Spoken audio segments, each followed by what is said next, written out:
দেখো বন্ধুরা, এই দেখো এটা কি বুঝতে পারছো, এটা হচ্ছে পোস্ত। তো এখানে আমি 150 গ্রাম পোস্ত নিয়েছিলাম, সেটাকে ভিজিয়ে রেখেছিলাম 1 ঘন্টা মতো। তারপরে এটাকে আমি মিক্সি করে নিয়ে এখন আমি কড়াইতে ঢেলে দিচ্ছি, যেটাতে আমি রান্না করব। আর বাকিটা এবার দেখো, এই দেখো দুধ দেবে, দুধটা দাও। শর্টটা পড়ে না কিন্তু, হ্যাঁ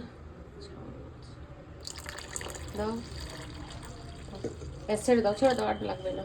তো 500-র বেশি প্রায় দুধটা দেওয়া হয়েছে, না 500 গ্রামই ধরো মোটামুটি। 500 গ্রাম দুধ দিয়েছি। আর গ্যাসটা, তো এটাতে আমি সামান্য জাফরং দেবো। তো এই দেখো, সামান্য দেবো, বেশি দেবো না।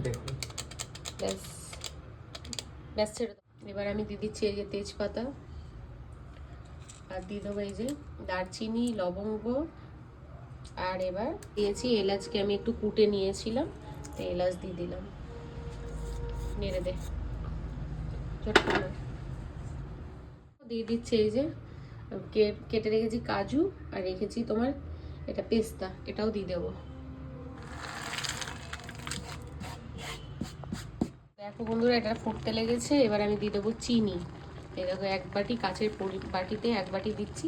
তো এই চিনি পরিমাণটা যেমন মিষ্টি যেরকম খাই তেমনভাবে দেবে। তোমরা যদি বেশি মিষ্টি খাও তো তেমন দেবে, আর আমরা একটু হালকা মিষ্টি খাই, তো এখন 1 বাটি দিলাম। এখন বলতে কি, এখন 1 বাটি দিলাম, আর একটু যদি লাগে তো পরে আমি একটু অ্যাড করে দেবো। এবার আমি দিয়ে দিচ্ছি এই দেখো মেওয়া দিয়ে দেবো। কিশমিশটা এখন দেবো না, দেখতে পাচ্ছ। একটু সামান্য লবণটা দিই, কেন বলো তো, এটা মিষ্টিটা ব্যালেন্স করার জন্য সামান্য একটু লবণ দিই। আর দিয়ে দেবো এবার 1 চামচ আমি এখন ঘি দেবো, এখন ঘি।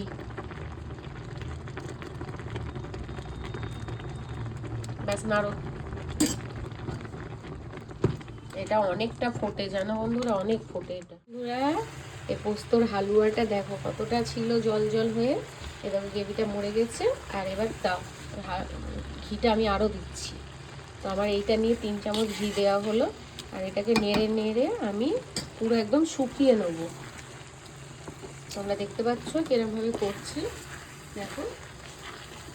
তো বন্ধুরা, এই যে পোস্তর হালুয়া দেখে বুঝতে পারছো। আর এর মধ্যে এবার ডিমটা দেবো, একটা ডিম। তো এই ডিমটা কেন দিচ্ছি সেটাও তোমাদেরকে বলে দিচ্ছি। কেন, পোস্ত জিনিসটা চিটচিটে, আবার মিষ্টি দিয়েছি, তো এটা কি সুন্দরভাবে মানে একটা একটা হয়ে যাবে। ওটা একটা মানে চিটচিটে ভাবটা থাকবে না, তার জন্য ডিমটা দেওয়া হয়। তো একটা মাত্র ডিম দিয়ে এই যে পুরো একদম নেড়ে দিতে হবে। আর ঘি দিতে হবে, ঘি দাও, আর একটু ঘি দাও। দেখছো পোস্তর হালুয়াটা কি সুন্দর কালার আসছে, আর দেখো দেখতে কি সুন্দর লাগছে বলো। ঘি দাও, আর একটু ঘি দাও।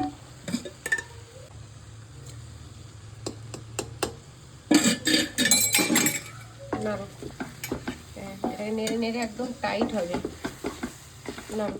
বন্ধুরা, আমার পোস্তর হালুয়া একদম রেডি হয়ে গেছে। তো চলো এবার এটা আমি ঢেলে নেব, তোমাদেরকে দেখাচ্ছি ঢেলে। তো দেখো বন্ধুরা, আমি এই যে ঢেলে নিয়েছি, পোস্তর হালুয়াটা ঢালা হয়ে গেছে। আর এইটা এই দেখো লাস্ট ফাইনালি দেখো কেমন সুন্দর কালার, কেমন সুন্দর লাগছে। আর এটা টেস্টি তো হবেই, একদম দেখতে যতটা সুন্দর লাগছে খেতেও ততটা সুন্দর লাগবে, তার থেকে বেশি লাগবে। তো তোমরাও ট্রাই করো। আর সবটা কিন্তু আমার ছেলে করেছে, আমি জাস্ট গাইড করেছি। হ্যাঁ, কেন একটা হাত নিয়ে তো সম্ভব নয়। তো তোমরা অবশ্যই কমেন্ট করবে, আর এরমভাবে ট্রাই করবে অবশ্যই, আর কমেন্টে জানাবে বেনিফিটটা। আর সাবস্ক্রাইব করতে একদম ভুলবে না, লাইক করো। আর তোমরা আগামী ভিডিওর জন্য সবাই ভালো থেকো, সুস্থ থেকো। আবার নেক্সট ভিডিওতে তোমাদের সঙ্গে আবার দেখা হচ্ছে। চলো টাটা।